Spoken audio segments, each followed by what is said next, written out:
Hello and welcome back. This is the last video in the men's course to help prepare you for this journey. And today we're talking about a highly personal, highly sensitive topic, which is your emotional needs. And I'm going to get into why this is so important with you here. So working through your past traumas, exploring your unmet needs, energetic alignment and grounding practices, and creating a safe, supportive space for both partners. I'm grateful for you guys being here today. I hope by now you're following me on my different platforms for little reminders and for the exclusive content on YouTube, Instagram, and TikTok. And also, I would love for you to share this course with somebody who is going through this process. Help lead the world's transition to a fertile future. Warning, this is a very important video. It's the last video, and it's an opportunity to look deep within yourself, identify triggers, identify why it's happening in the first place. Maybe this is the seed, and it's going to continue to grow as you start to look into this thing. If you've looked at your past traumas or triggers in the past, then it's going to be easy for you to drop into this space.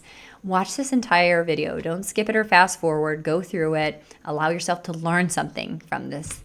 And you can always watch this on 1.5 or 2 speed if you're really well versed in the topic of our triggers, traumas, and unmet needs. So let's talk about the interplay between trauma, fertility, and emotional connection. Trauma can profoundly influence the various aspects of our life, particularly in the context of fertility and intimate relationships. Experiences from past trauma, whether it stems from childhood, past relationships, or medical experiences, can impact the individual's emotional state and psychological responses, affecting the ability to conceive. This interplay is crucial to understand the unresolved trauma that can lead to increased anxiety and stress and disrupt hormonal balances and hinder reproductive health. Additionally, trauma can create barriers to emotional intimacy, as individuals may struggle with vulnerability, trust, and communication with their partners. So when we look at how trauma manifests in both emotional and physical realms, we can get insight on the effects of your fertility journey and your birthing process and that postpartum time. So nurturing the aspects of these emotional connections through the entire journey. So when we look at our unmet emotional needs, it's going to contribute to your ability to be intimate with your partner. Unmet emotional needs can lead to feelings of disconnection and resentment. By recognizing and addressing these needs, it's vital to foster intimacy and strengthen the bond between the partners. In this section, we're going to look at the common emotional needs that arise during this fertility process, such as need for support, validation, and understanding. By effectively communicating these needs to each other, you can create a more supportive and nurturing environment and enhance the emotional connection and intimacy. It's essential to understand it and address the needs, not only beneficial for the individual, but for the relationship as a whole. The role of energetic alignment and grounding practices. Energetic alignment and grounding practices are powerful tools for managing the emotional and psychological effects of trauma. These techniques can help individuals reconnect with their bodies, regulate their emotions, and restore a sense of balance and stability. Grounding practices such as mindfulness, breath work, and physical movement allows individuals to become present in the moment, alleviating fears and anxieties and disconnection. Additionally, energetic alignment practices can facilitate the release of stagnant emotional energy, promote healing, and emotional clarity.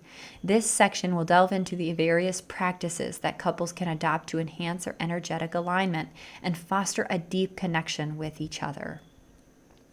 Creating the safe space for both partners. The safe space within the relationship is essential for nurturing this emotional intimacy and fostering this open communication. It involves creating the environment where both partners feel comfortable expressing their feelings, sharing their vulnerabilities, and seeking support without fear or judgment. By prioritizing the emotional safety, couples can cultivate trust and a sense of belonging, which are crucial components of healthy partnership. This section will provide insights to give practical strategies for building this space, including setting boundaries, engaging in active listening, and developing shared rituals that can support connection. All right, so we are talking about how we can actually effectively do the work, right? Like it's not normal if you feel like all of a sudden out of the blue your partner just snaps at you about something that happened 6 months ago, or they're snapping at you at these different things that are happening and they seem really tiny.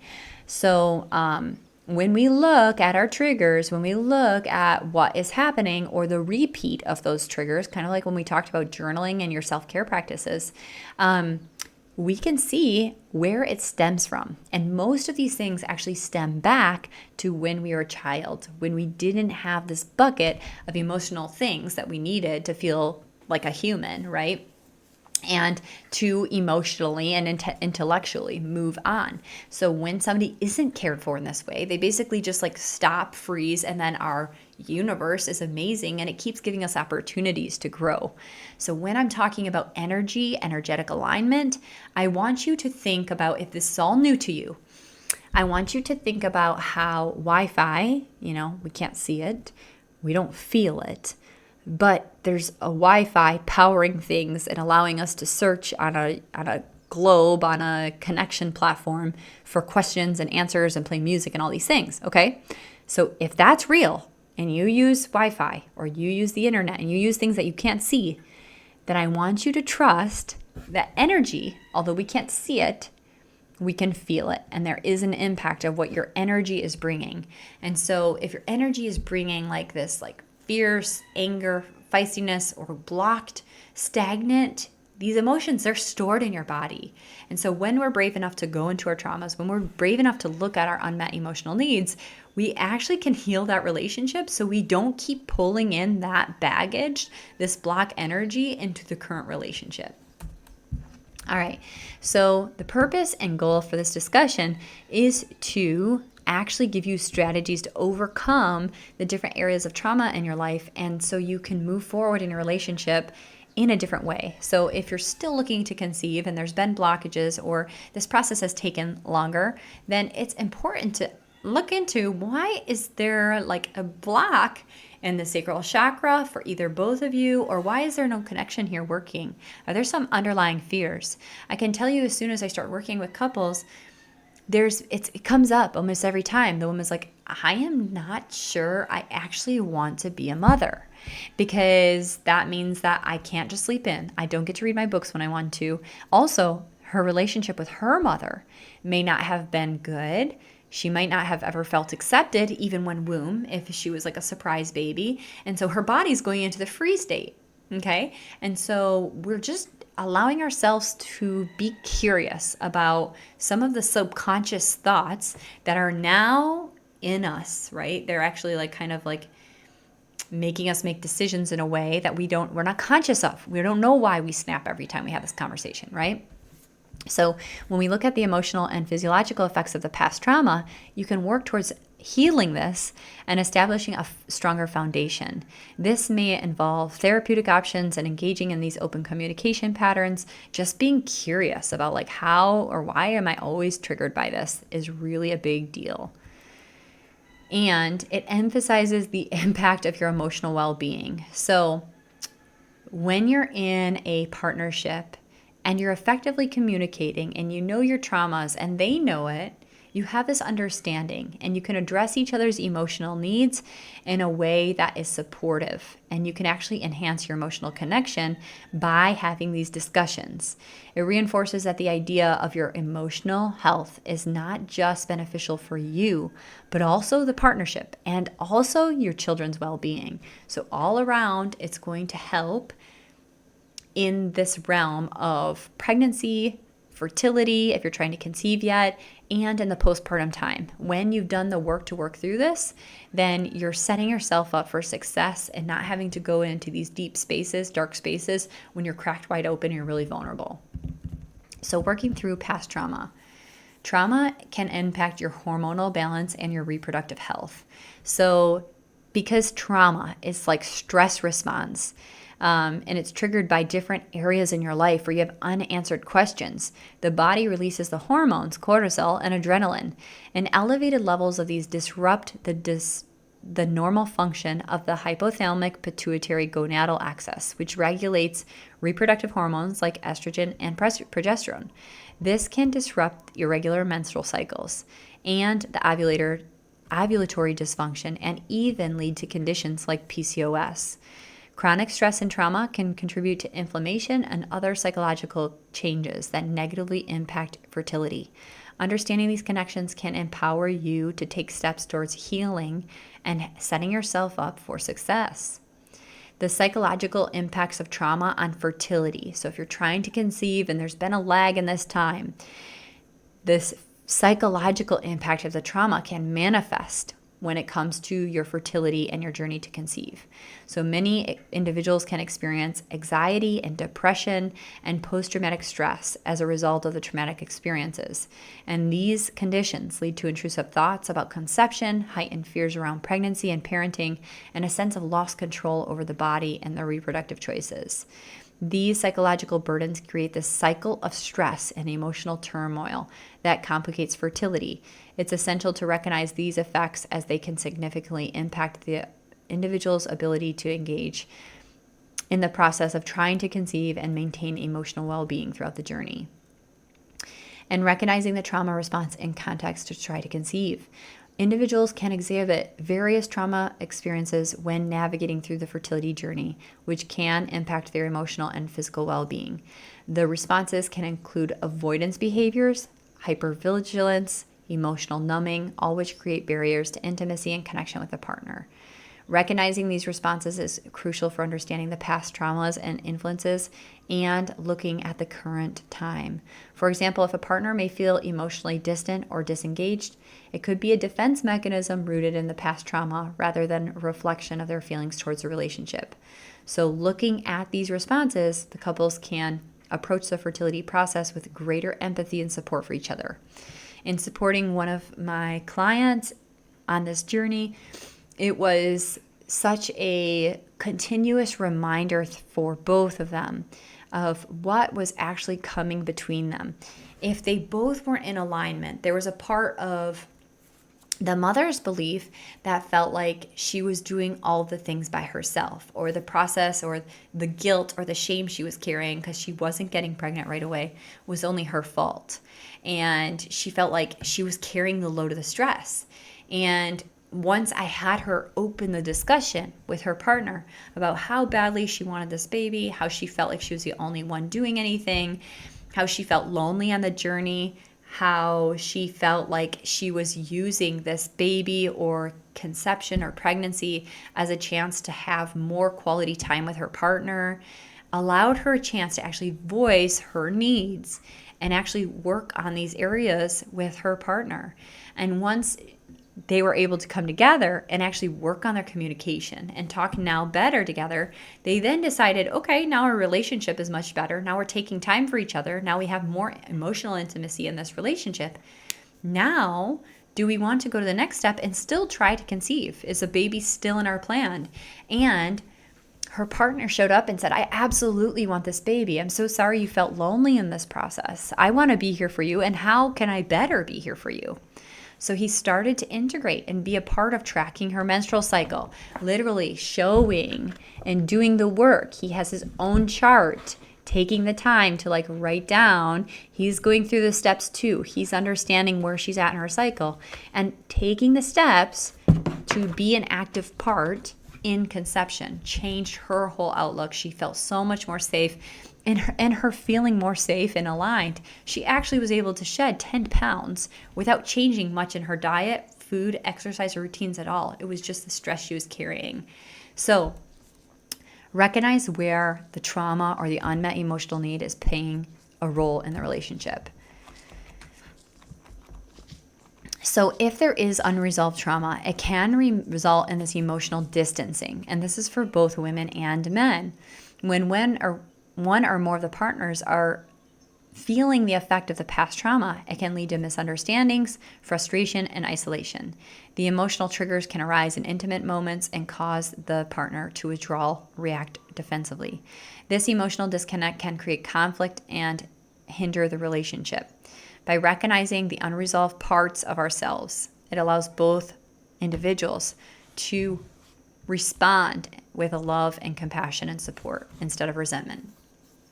So open communication is vital for addressing partners with relationships. Both partners should feel safe to encourage them to share about their past. Share about the times when you felt betrayal in the past. I could see why you feel fear in wanting to connect with me or sharing how you feel. If every man, I'm going to use an example with me and my husband.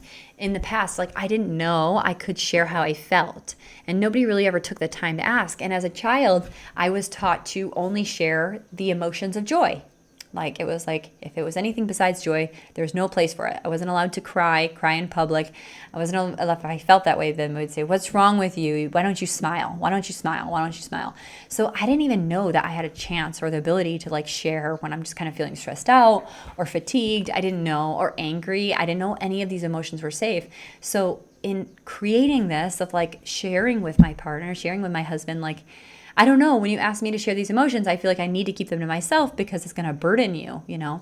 And then he's like, "Oh no, this isn't a burden to me at all. I really want to know where you're coming from." And I'm like, "Okay, well, this is really hard for me to do." Like I've been conditioned not to share this information for so long. And so it would result in me bottling it up and then like, blowing up or like going out and hiding out and then putting up a wall. So know that when you share this, it actually strengthens the emotional bond and promotes empathy and validates each other's feelings. Seeking therapy. So this may be a time where you decide to work on your emotional intimacy and you bring somebody along who you feel safe with, who you can trust and can help navigate this journey. When we're looking at past traumas, it can bring up a whole bunch of emotions. And if you don't trained or you haven't gone through any type of counseling or coaching in the past, you might just be opening this wound and like lead to a lot of damage. So make sure that you're doing so. If there are some deeper wounds or post-traumatic stress, that you're doing it in a way where you can do it responsibly and allow yourself to heal in that way. Some different techniques that you may try is processing healing trauma is EMDR or somatic therapies. And EMDR is eye movement desensitization and reprogramming, and this is a method used to reprocess traumatic memories and reduce the emotional charge and enable a healthy response. With somatic therapies, it's a focus on the connection between the mind and the body. And these practices involve the body awareness, breath work, and physical movement to release the stored trauma and promote healing. So think about different ways that you can do this. If this is striking a chord within you, it has you questioning, like, what does this stuff mean? I want more information. Please message me. Ask me questions. Ask me for resources. I'm happy to do so, as this has been an area of my passion in the last 5 years. Just literally peeling back the layers of the onion and getting down to the core issues so it doesn't manifest in physical ailments and or like pushing away from this person that you really care about. And exploring your unmet needs. So when we think of unmet needs, we have these physical needs. So we want safety, we want food, we want a safe place where we're not getting like hurt, abused, and we need water. And so these are our physical needs. But we also have a bucket of emotional needs. So we need validation, we need newness, we need trust, we need communication. If these things aren't there, it can lead to these issues, these traumatic experiences. So the affection, validation, support, and understanding, all of these things reflect on the experiences and the feelings, and they can feel really justified and feel safe in allowing themselves to connect and share how they feel. So using self-reflection, maybe journaling, meditation, or discussion, or working with a counselor or a coach to gain insights can all help with clarity. Understand how unmet needs can lead to disconnection. So if we are not in tune with ourselves for what we need, or if you have these constant frustration, like, oh my gosh, I never feel heard because you're just always solving. So perhaps the conversation goes like this. You never hear what I say. And it's like, yes, I do. I just said like, the house is a mess. I came out, I said, the house is a mess. And I'm tired or whatever. And it's like, how many times did I say this to you? And your spouse, your partner is like, I heard you and I said it's not a big deal. That doesn't validate my emotions. So I feel like you're not hearing me. So when we feel recognized, oh my gosh, okay, I hear you. I understand. You're feeling angry. Are you feeling exhausted? You're feeling run down. You're feeling overwhelmed. Wow, I get that. And allow them to is there anything else? Allow them to share. And you start to establish a new way of having conversations with each other. And you start to show ways of like, is this always been like this with you in the past, with other partners, with other boyfriends, with other, other people? Has this ever been like this in the past where you felt like you weren't heard? Can you go back to a time where this was your normal? Or can you go back to the first time you felt this way? And usually when we track back to the first time when we're not getting this emotion validated, like, yeah, I wasn't getting validation from when I was a kid. I would say, I want to read, I want a book, I want something, or I would ask and like nobody listened to me, but nobody responded. And so I just kind of shut down my own needs. And so then we go back into those memories and we're like, wow, that must have been hard. Can you imagine yourself like how you wish you would have been responded to? And then we reshift that old story. And so now every time it happens in this moment in this life, we respond with a different way, giving you exactly what you needed to feel that validation, to feel that trust and openness.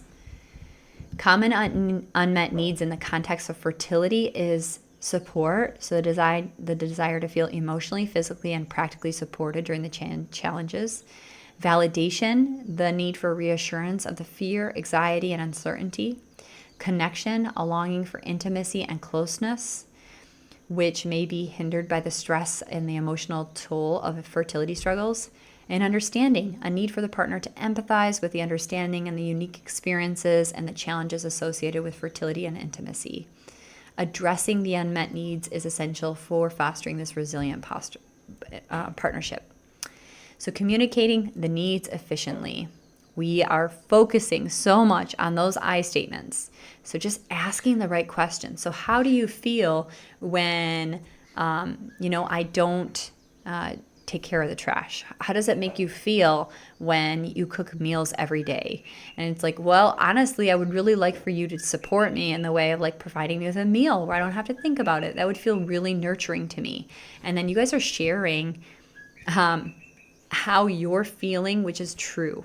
And I just like gave my two boys, 3 and 5, a whole lecture on like how they're feeling is true. How you see green isn't how I see green. So we can't expect ourselves to see things the same exact way, but you have a right to your own feelings.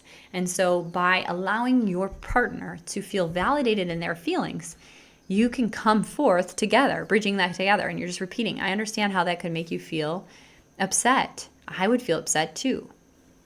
My husband was just like dancing in front of me the other day, and I was holding a grudge, and I said to him, I didn't want to look at him. I like didn't even look up. I was just like, just going to continue doing what I'm doing. And I had to put myself in his shoes and like really sit with the grudge, the emotion I was holding on to from a previous discussion. And then how would it make me feel if I was excited and dancing in front of him? And then if he were to respond in the same way, like put up blinders and like blow me off, like it wouldn't feel good. And so I had to sit with like, first, why did I respond that way? And then why didn't I voice what I actually needed? So realizing and becoming more aware with my grudge that I was holding. And then I had to come back and say, I realized that in that moment, that would have made me feel really bad. And I'm really sorry for that. And then he's like, well, what did it stem from? We had this conversation. And I'm like, well, it stemmed from the fact that when I came to talk to you, I just felt shut down. I didn't feel heard. I didn't feel validated in the conversation I brought to you. And so we had a conversation about that emotional need of like not feeling heard when I bring a conversation that I feel passionately to him. So you're starting to have that level of open and honest communication at all times. And when you're expressing this level of vulnerability, it actually is a part of your intimacy. When you hear the word intimacy, it's into me see. Like I'm letting you see into me and get to know me, the aspects of me that feels highly vulnerable, right? And it's going to either tie the bond together to be intimate, or it's going to push you apart if you're not going to dive into these aspects. So when you share your fears, your insecurities, your desires openly, it allows your partner to do the same. And I can tell you this from years of coaching. I have always been able to connect with a level deeper with people rapidly because I'm willing to share that level of vulnerability, that level of truth. And when you allow yourself to be vulnerable and truthful, the reciprocal response typically is somebody also sharing their vulnerabilities and their truth.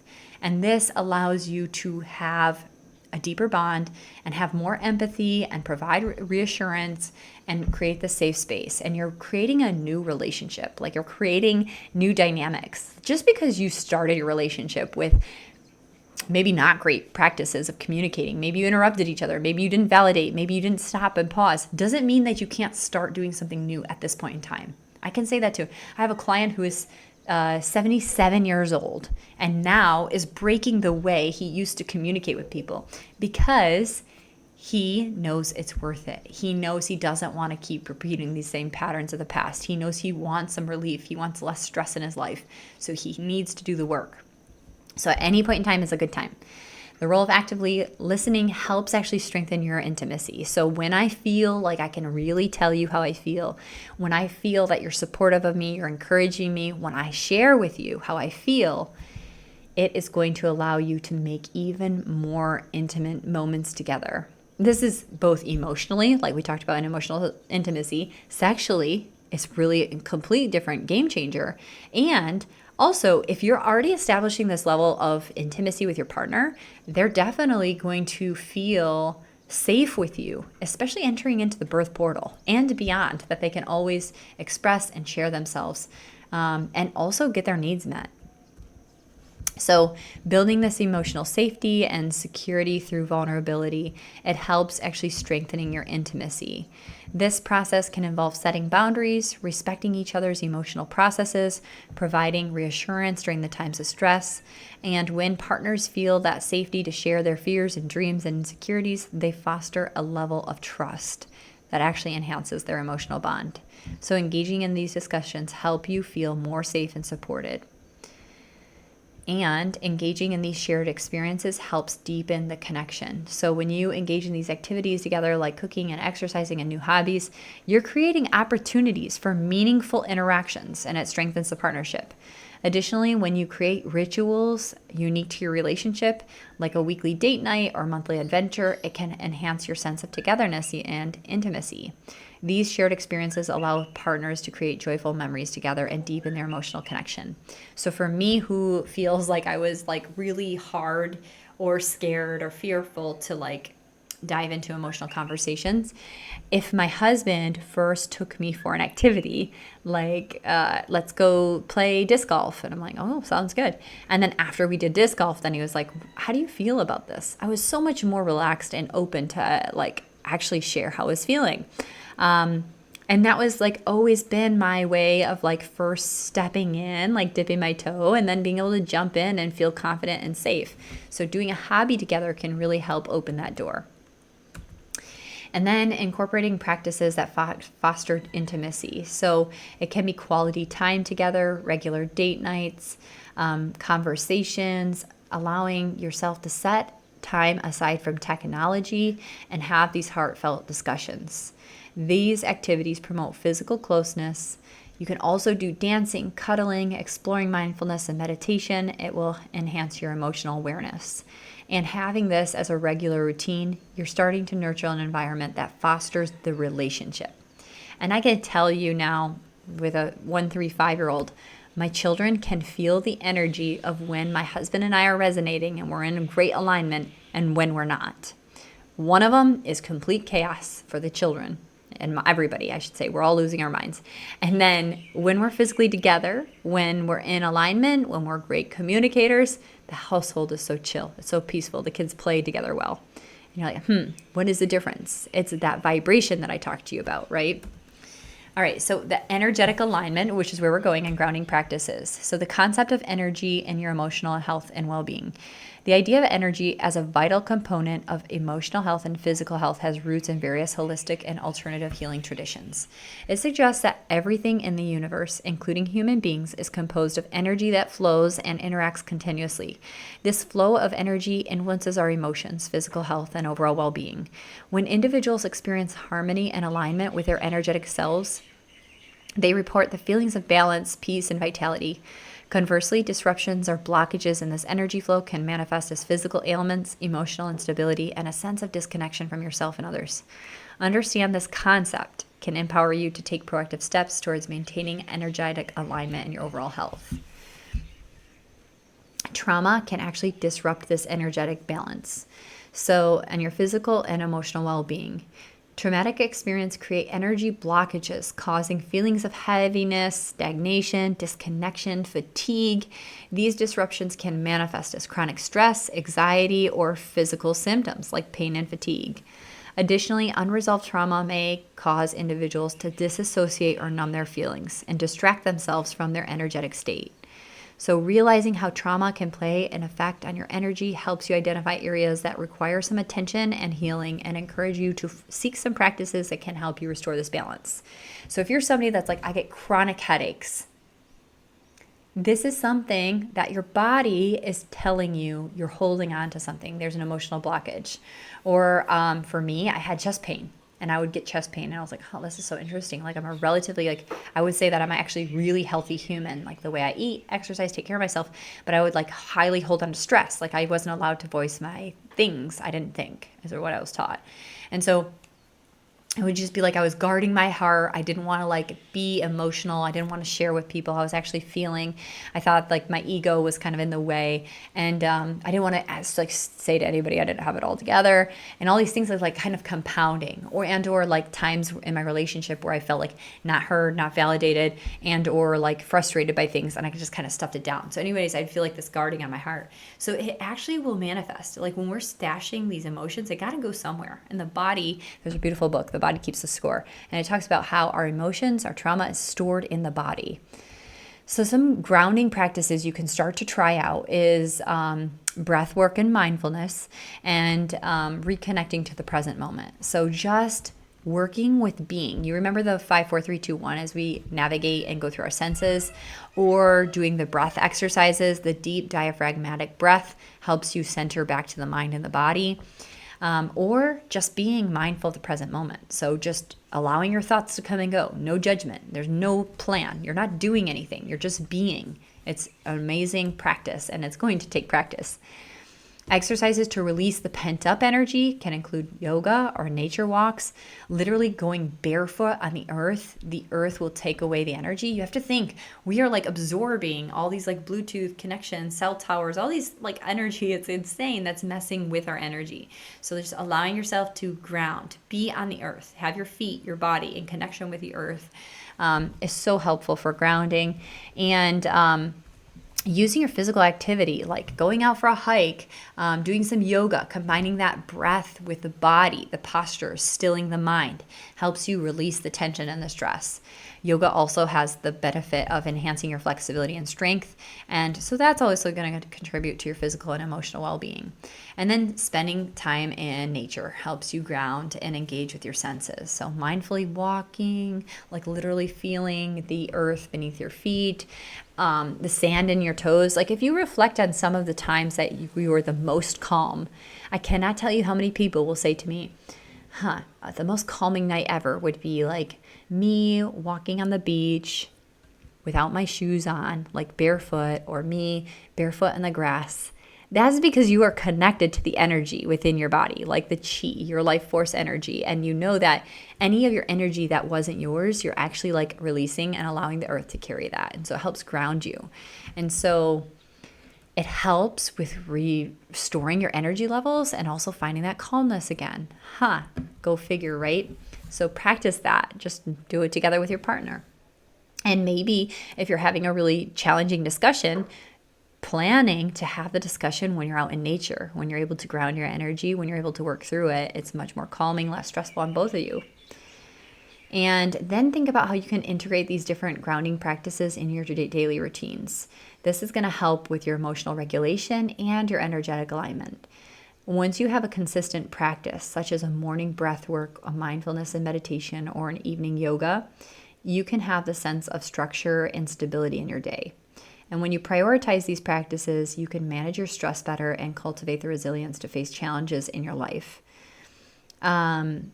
You can practice by taking little walks barefoot. For me, actually, since now I have young kids, I notice that I get really flustered in the morning when I wake up and I'm tending to babies who are already crying, and they have their own set of moods and emotions they're working through. And so that really throws me off balance, is to not have like pre-baby, this was my time. I would meditate, walk, journal, exercise, take a cold shower. Like I had the whole list of the stuff I did to like prepare me, emotionally equip me for the day.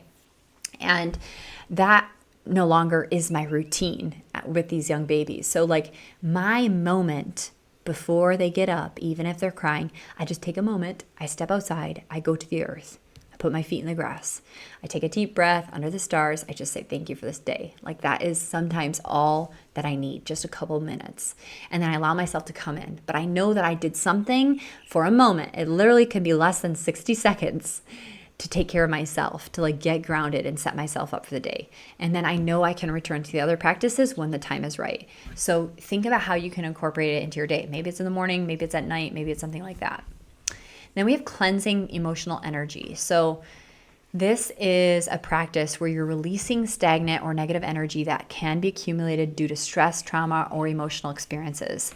These techniques like meditation and visualization can help you clear the energy and promote a sense of renewal and clarity. During meditation, individuals can focus on their breath and visualize this white light or healing light surrounding you, imagining it washing away any negative energy or emotional baggage. This can create a sense of lightness and openness and help bring you more clarity. So I love to scan, like I close the eyes, take multiple breaths just to ground down, to come back into your body and scan up through the chakras. So starting with the root, moving into the sacral, into the solar plexus, into the heart, into the throat, into the third eye, and into the crown. And I imagine these energy, whatever it is that's stuck or stale. And if I just say whatever is stuck and stale that isn't serving me for my highest purpose, for my highest good, I allow it to be released into the universe with love. I call back my own strength, my own power, cleansed and purified, so I can step into this day with resilience, with patience, with love, with kindness, and to be this person that I know that I'm capable of being and showing up for. So I'm releasing it.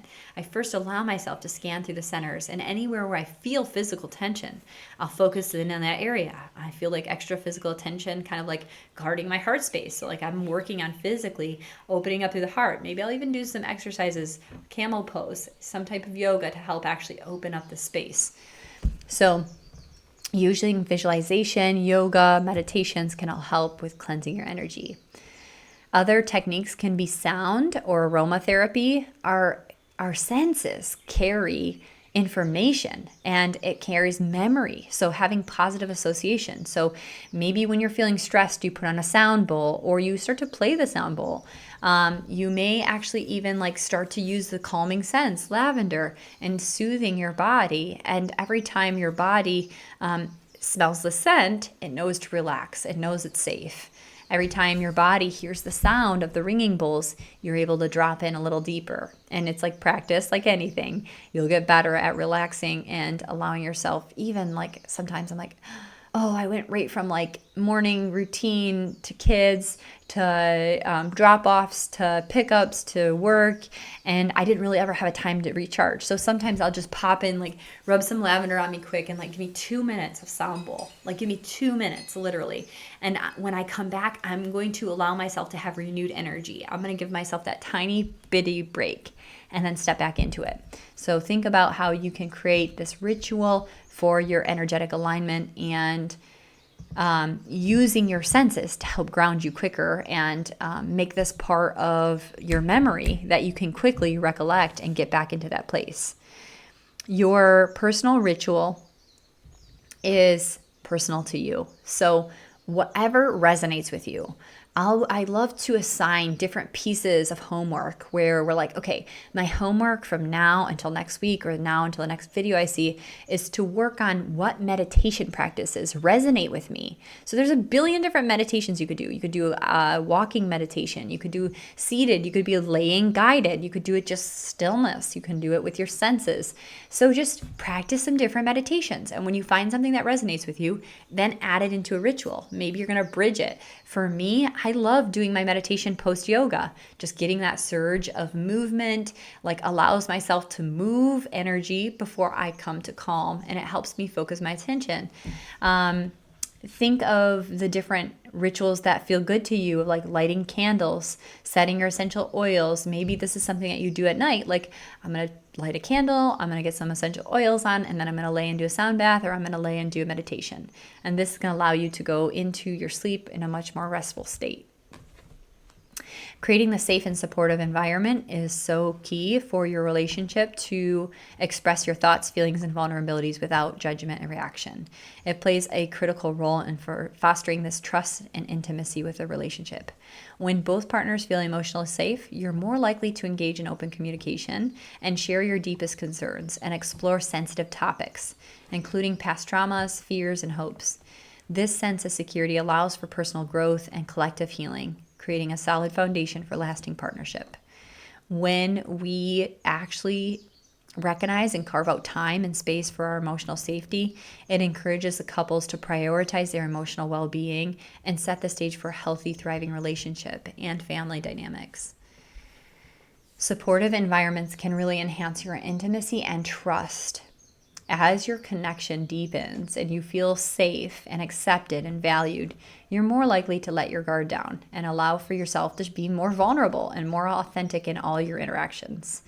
This enhanced intimacy fosters trust and you become more attuned into each other's needs. A supportive atmosphere encourages partners to celebrate each other's successes, offer comfort during difficult times, and collaborate with personal growth. The dynamic creates a cycle of support and connection, and it strengthens the partnership over time, helping partners navigate the challenges together with resilience and compassion. So how do you support an emotionally safe environment? At home, you are going to both practice setting clear boundaries. And this is a topic that can trigger discomfort and conflict, but by discussing and agreeing on what is in limits and what is off limits can approach sensitive subjects with couples and prevent misunderstandings. So it might look like this. It is, I feel, anxious, or I feel stressed out when you come home at night, or you don't message me back after you're out all night long, and it makes me feel anxious. And you're practicing saying, like, I don't want you to be out all night, and also I can't help but go to sleep, and then I'm tired the next day because I'm worried about you. So you may say, next time, I would wish for you to let me know an estimated time you're going to be home, or let me know that you're doing okay, or do you need help? Do you need a ride? If you're out with your guys, you're doing whatever you're doing. And then you're expressing what you need. And then if you're not going to do this, I don't feel safe and secure in this household. And I'm not going to keep waiting around for you every night while you go out with your guy friends. And so if that's the case, then you're choosing that's your priority over our relationship. Then I'm not going to continue emotionally investing into this relationship. And, I don't see us having a future together. This is a clear boundary. So you're saying what you don't like, how it doesn't make you feel comfortable, and then a boundary moving forward. Setting boundaries in the relationship is so helpful. You're sharing how you feel, you're asking for what you need to support yourself, and then you're allowing yourself to have a follow-up of a consequence in which you need to hold the consequence. Incorporating elements of comfort and security in shared spaces. So this may be I feel a lot of stress when I come into a house that is trashed or things are out of place. And it makes me feel like I can't relax. For me, if I don't feel like I can relax, I am not interested in physical intimacy. So my husband focuses his attention on creating a calm environment for me. He makes sure that things are picked up. He makes sure that if he wants to have any type of deep conversation with me, whether it be emotional intimacy or sexual intimacy, then he's going to take care of things around the house so I don't have to have my energy invested into that, and I can be more emotionally present for other things. So think about how you want this shared space to look. It's important for me to have cozy pillows and fluffy blankets and makes me feel safe. And I know that we are financially tight, or I know that we have financial concerns, but I really want to have cozy pillows for the couch. I really want to have a cozy rug for the ground. These are elements that make me feel safe. I want to create a reading nook. I want to create my own space where I can decorate it my way, even though it's not your preference. And so you're having the conversations and see how it bleeds out into the rest of your relationship. And then develop routines that promote the communication and connection. So it may be that you guys are going to have a morning routine together. You're going to get up, you're going to go to the gym together, you're going to do a meditation and breath work, and then you guys are going to split ways and go to work. You're starting to create these routines where you have time for connection and then you have time for separation. And this gives you a chance to have a ritual and have structure and also have time together for connection. So mutual support means that you two are being attuned to each other's needs. You're going to start to create an awareness about each other's emotional states and preferences and stressors. And when you start actively listening and looking at the nonverbal cues and checking in with each other, you are able to establish more trust, establish more safety and mutual support in the relationship. And so during difficult times, such as pregnancy and postpartum period, having extra support, extra check-in, extra time where you can discuss how you're feeling is so important. If you are trying to conceive and this journey has been longer for you, then it's even more important now than ever to make sure that you're having these couples nights where you're able to support your woman and saying, maybe this time you guys thought you're pregnant and then you take a pregnancy test and like she's devastated. You had a plan to go out with your friends. This is a time to like be there presently for her. Like, hey, I had a plan to be with my guy friends tonight. But like, how are you feeling? Would you feel better if I stayed here and just supported you? We could cuddle, we could hang out together, we could play board games, we could go out to dinner. Would that feel supportive for you? And like you're asking how you can be there and continue to show up. You're starting to build this partnership based on empathy, understanding, and teamwork, knowing that when you guys are in alignment with each other and recognizing from each other's point of view and actually validating your feelings, you're developing more trust and you're collaborating and you're celebrating your successes together. So some of the key points here is addressing the trauma and aspects that could be actually impacting your fertility and intimacy. So if you're not feeling safe with your partner, if he says, I'm going to be there. He's like, yes, I'm going to be there. Of course, I'm coming. I'm going to come to your family event. And then you don't show up. And then you do this often enough. Eventually, the woman may feel that like he's doing this now. He is going to do this when I have a child. Is he even going to show up to the birth? And so this old pattern of yours might have brought in these subconscious thoughts of like, I can't trust you. And so when we look back on the traumas, and maybe she had that same story from previous relationships, maybe it had nothing to do with you. It's actually just like a trauma that she lived out in her past. And so when we're able to go into traumas, when we're able to look at our past patterns, we can actually step in, reprogram these ideas, meet the expectations, the emotional expectations with what helps feel validated, what helps get these emotional needs met, and then carry forth. The role in the communication and recognizing the emotional needs. So this means that we need to be vulnerable with each other. Maybe you're starting to both journal individually and then you come together and you're like, I'm recognizing this pattern within myself. And I think this stems from this. And then there's also the energetic practices. So think of the things that you feel connected to. Yeah, when I am in nature barefoot, I do feel really good. It does help me feel really relaxed. Think of these energetic practices, the meditation, the mindfulness, the yoga, and think of creating a ritual that would feel really good for you both to do together. And then focus on creating the safe environment. So physically, like literally making it cozy, expressing yourself with colors, paint, all these things. And then also emotionally, like when I bring a topic up to you, you are not going to be reactive. You're going to be validating the emotions, using I statements, not trying to force changes, not trying to fix things right away, but just being present. So this is your reminder for continued growth. This is an ongoing journey of healing and connection as a couple. And every time you work through different experiences and you grow together, you're leading to further and closer intimacy, and you're helping the bond that's going to actually like help the vibration, the energy in the household, and it's going to help lead to a much happier household. What we need in our relationships is more understanding and more love. And if we can both cultivate this experience, more love, more understanding. I really want to understand how you feel. I'm going to put myself in your shoes. I want to really show you that I'm here for you. And so I'm going to ask questions. I'm going to be open-ended. I'm going to be supportive. And I'm going to do all that I can to make you feel safe. All right, so you have just completed this course. I'm proud for you doing it thus far. I would love for you to just start some of these practices. Start walking barefoot on the earth. Start to create a mindfulness practice. Try to do some energetic work. Maybe it's Reiki. Maybe you've never tried this stuff before. Maybe you're a Reiki master, but like just have this message be for you here and now and lean into some of these practices, try them out and see how it makes you feel. And then share it with your partner.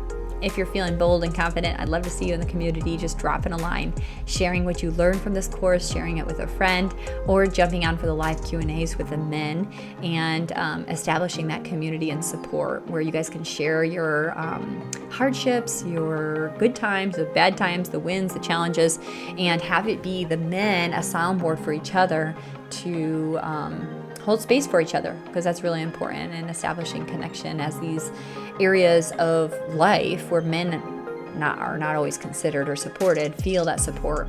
So I'd love to see you there on the Q&As. Have a beautiful day. Aloha.